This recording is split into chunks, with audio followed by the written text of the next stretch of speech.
নমস্কার বন্ধুরা, education culture YouTube চ্যানেলে তোমাদের প্রত্যেককে স্বাগতম।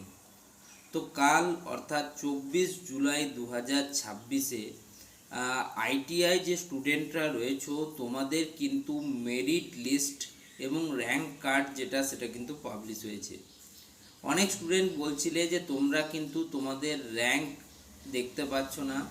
আমি বলবো সেটা সাময়িকভাবে, যেহেতু তোমাদের অত্যাধিক পরিমাণ স্টুডেন্টরা সার্ভার ভিজিট করছিল, সেক্ষেত্রে সেটা কিন্তু সার্ভার রিলেটেড কোনো ইস্যু ছিল।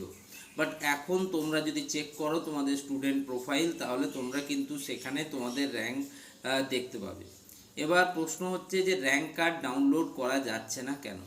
দেখো, র্যাঙ্ক প্রত্যেক স্টুডেন্ট যারা ঠিকঠাকভাবে ফর্ম ফিল আপ করেছিল, যাদের ভ্যারিফিকেশান কমপ্লিটেড হয়েছিল, তেমন প্রত্যেকটা স্টুডেন্টের আইটিআইয়ের কিন্তু র্যাঙ্ক এসছে। এবার ব্যাপার হচ্ছে যে র্যাঙ্ক কার্ড ডাউনলোডের ব্যাপারটা। তো দেখো, খুব তাড়াতাড়ির মধ্যে সেখানে কিন্তু একটা অপশান আসবে র্যাঙ্ক কার্ড ডাউনলোড করার। কারণ এই যে জেক্সপো বা আইটিআই এর যে র্যাঙ্ক কার্ড, সেই র্যাঙ্ক কার্ড কিন্তু অত্যন্ত ইম্পর্ট্যান্ট একটা ডকুমেন্ট, ঠিক আছে? এবং প্রত্যেকটা স্টুডেন্ট কিন্তু নিজের কাছে র্যাঙ্ক কার্ডটা রাখা দরকার, কারণ কাউন্সিলিং প্রক্রিয়া এবং পরবর্তীকালে কলেজ অ্যাডমিশনের ক্ষেত্রে এই র্যাঙ্ক কার্ডের গুরুত্ব অপরিসীম।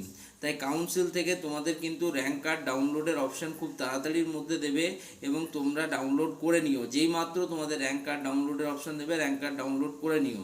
কারণ অন্যান্য বছরের স্টুডেন্টদের সাথে এই সমস্যাটা কিন্তু অনেকবার হয়েছে।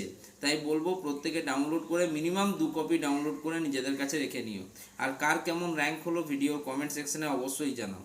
ওকে, ভালো থেকো, সুস্থ থেকো, ধন্যবাদ প্রত্যেককে।